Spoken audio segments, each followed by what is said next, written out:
கர்த்தராகிய இயேசு கிறிஸ்துவின் பரிசுத்த நாமம் மகிமைப்படுவதாக. இன்றைக்கான வேத பகுதி 2 கொரிந்தியர் 12ஆம் அதிகாரம் மற்றும் 13ஆம் அதிகாரம் வாசிக்க கேட்போம். இந்த வேத வாக்கியங்களை வாசிக்கிறவனும் கேட்கிறவர்களும் அதை கை கொண்டு நடக்கிறவர்களும் வாக்கியவான்கள். வாசிப்போம். மேன்மை பாராட்டுகிறது எனக்கு தகுதி அல்லவே, ஆகிலும் கர்த்தர் அருளிய தரிசனங்களையும் வெளிப்படுத்தல்களையும் சொல்லுகிறேன். கிறிஸ்துவுக்குள்ளான ஒரு மனுஷனை அறிவேன். அவன் 14 வருஷத்திற்கு முன்னே 3ஆம் வானம் வரைக்கும் கெடுக்கப்பட்டான். அவன் சரீரத்தில் இருந்தானோ சரீரத்திற்கு புறம்பே இருந்தானோ அதை அறியேன். தேவன் அறிவார். அந்த மனுஷன் பரதீசுக்குள் எடுக்கப்பட்டு மனுஷர் பேசப்படாததும் வாக்கு கெட்டாததுமாகிய வார்த்தைகளை கேட்டான் என்று அறிந்திருக்கிறேன். அவன் சரீரத்தில் இருந்தானோ சரீரத்திற்கு புறம்பே இருந்தானோ அதை அறியேன். தேவன் அறிவார். இப்படிப்பட்டவனை குறித்து மேன்மை பாராட்டுவேன். ஆனாலும் என்னை குறித்து என் பலவீனங்களிலே அன்றி வேறொன்றிலும் மேன்மை பாராட்ட மாட்டேன். சத்தியமானதை நான் பேசுகிறேன். நான் மேன்மை பாராட்ட மனதாயிருந்தாலும் நான் புத்தியீனன் அல்ல. ஆனாலும் ஒருவனும் என்னிடத்தில் காண்கிறதற்கும் என்னாலே கேட்கிறதற்கும் மேலாக என்னை எண்ணாதபடிக்கு அப்படி செய்யாதிருப்பேன். அன்றியும் எனக்கு வெளிப்படுத்தப்பட்டவைகளுக்குரிய மேன்மை நிமித்தம் நான் என்னை உயர்த்தாதபடிக்கு என் மாம்சத்தில் ஒரு முள் கொடுக்கப்பட்டிருக்கிறது. என்னை நான் உயர்த்தாதபடிக்கு அது என்னை குட்டும் சாத்தானுடைய தூதனாயிருக்கிறது. அது என்னை விட்டு நீங்கும்படிக்கு நான் 3 தரம் கர்த்தரிடத்தில் வேண்டிக் கொண்டேன். அதற்கு அவர், என் கிருபை உனக்கு போதும், பலவீனத்திலே என் பலம் பூரணமாய் விளங்கும் என்றார்.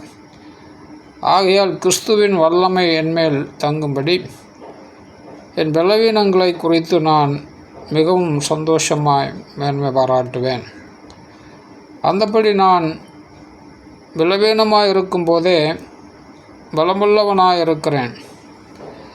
ஆகையால் கிறிஸ்துவ நிமித்தம் எனக்கு வரும் பலவீனங்களிலும் நிந்தைகளிலும் நெருக்கங்களிலும் துன்பங்களிலும் இடுக்கண்களிலும் நான் பிரியப்படுகிறேன்.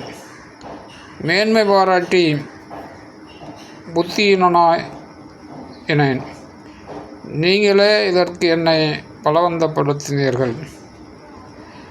நான் ஒன்றுமில்லை என்றாலும் மகா பிரதான அப்போஸ்தலருக்கும் நான் எவ்வளவும் குறைந்தவனாயிராதபடியால் உங்களாலே மெச்சிக்கொள்ளப்பட வேண்டியதாக இருந்ததே.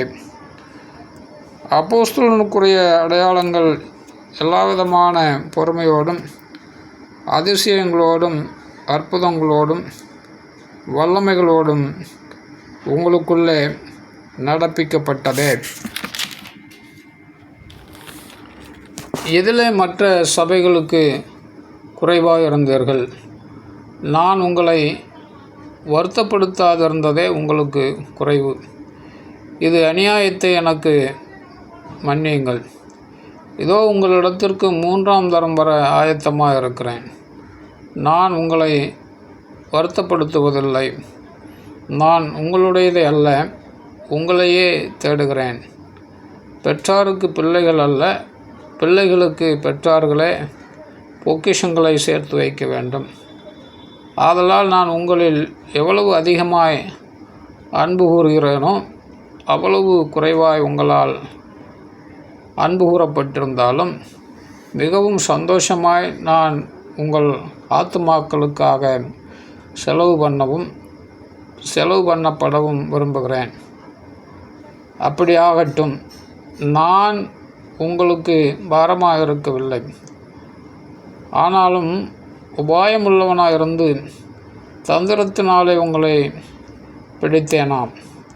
நான் உங்களிடத்திற்கு அனுப்பினவர்களில் எவன் மூலமாயாவது உங்களிடத்தில் பொலிவை தேடுனதுண்டா? தீத்து உங்களிடத்தில் வரும்படி நான் அவனை கேட்டுக்கொண்டு அவனுடனே கூட ஒரு சகோதரனை அனுப்பினேன். தீத்து உங்களிடத்தில் ஏதாவது பொலிவை தேடினானா? நாங்கள் ஒரே ஆவியுடையவர்களாய் ஒரே அடிச்சுவடுகளில் நடந்தோம் அல்லவா? நாங்கள் யோக்கியர்கள் என்று விளங்கும்படி உங்களிடத்தில் பேசுகிறோம் என்று எண்ணுகிறீர்களோ? தேவனுக்கு முன்பாக கிறிஸ்துவுக்குள் பேசுகிறோம். பிரியமானவர்களே, சகலத்தையும் உங்கள் பக்தி விருத்திக்காக செய்கிறோம். ஆகிலும் நான் வந்து உங்களை என் மனதின்படி இருக்கிறவர்களாக காணாமலும் நானும் உங்கள் மனதின்படி இருக்கிறவனாய் காணப்படாமலும் இருப்பேனோ என்றும் விரோதங்கள், வைராக்கியங்கள், கோபங்கள், வாக்குவாதங்கள், புறங்கூறுதல், கோச்சொல்லுதல், இருமாப்பு, கலகங்கள் ஆகிய இவைகள் உங்களுக்குள்ளே உண்டாயிருக்குமோ என்றும் மறுபடியும் நான் வருகிறபோது என் தேவன் உங்களிடத்தில் என்னை தாழ்த்தும்படிக்கு முன் பாவம் செய்தவர்களாகிய அநேகர் தாங்கள் நடப்பித்த அசுத்தத்தையும் வேசித்தனத்தையும் காம விகாரத்தையும் விட்டு மனம் திரும்பாமல் இருக்கிறதை குறித்து நான் துக்கப்பட வேண்டியதாக இருக்குமோ என்றும் பயந்திருக்கிறேன். 13ஆம் அதிகாரம்.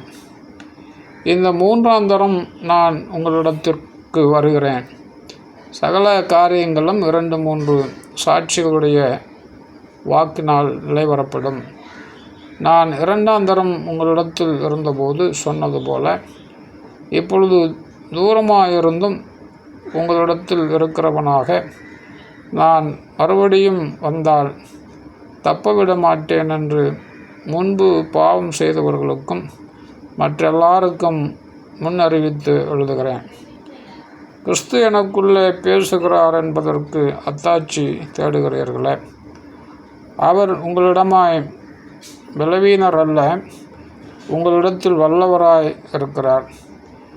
ஏனெனில் அவர் பலவீனத்தால் சிலுவையில் அறையப்பட்டிருந்தும் தேவனுடைய வல்லமையினால் பிழைத்திருக்கிறார். அப்படி நாங்களும் அவருக்குள் பலவீனராயிருந்தும் உங்களிடமாய் விளங்கிய தேவனுடைய வல்லமையினால் அவருடனே கூட பிழைத்திருப்போம். நீங்கள் விசுவாசம் உள்ளவர்களோவென்று உங்களை நீங்களே சோதித்து அறியுங்கள். உங்களை நீங்களே பரீட்சித்து பாருங்கள். இயேசு கிறிஸ்து உங்களுக்குள் இருக்கிறார் என்று உங்களை நீங்களே அறியீர்களா? நீங்கள் பரீட்சைக்கு நில்லாதவர்களாக இருந்தால் அறியீர்கள். நாங்களோ பரீட்சைக்கு நில்லாதவர்கள் என்பதை அறிவீர்கள் என்று நம்புகிறேன். மேலும் நீங்கள் ஒரு பொல்லாங்கும் செய்யாதிருக்கும்படியாக தேவனை நோக்கி விண்ணப்பம் பண்ணுகிறேன். நாங்கள் பரீட்சைக்கு நிற்கிறவர்கள் என்று காணப்படும் பொருட்டல்ல, நாங்கள் பரீட்சைக்கு நில்லாதவர்கள் போல் இருந்தாலும் நீங்கள் நனமானதை செய்யும் பொருட்டே விளங்க பண்ணுகிறேன். சத்தியத்திற்கு விரோதமாக நாங்கள் ஒன்றும் செய்யக்கூடாமல் சத்தியத்திற்கு அனுகூலமாகவே செய்யக்கூடும். நாங்கள் பலவீனரும் நீங்கள் பலமுள்ளவர்களுமாக இருக்கையில் சந்தோஷப்படுகிறோம். நீங்கள் நற்சீர் பொருந்தும்படிக்கும் விண்ணப்பம் பண்ணுகிறோம். ஆனதால் இடித்து போடவல்ல, ஊன்ற கட்டவே கர்த்தர் எனக்கு கொடுத்த அதிகாரத்தின்படி நான் உங்களிடத்தில் வந்திருக்கும்போது கண்டிதம் பண்ணாதபடிக்கு நான் தூரமாக இருந்து இவைகளை எழுதுகிறேன்.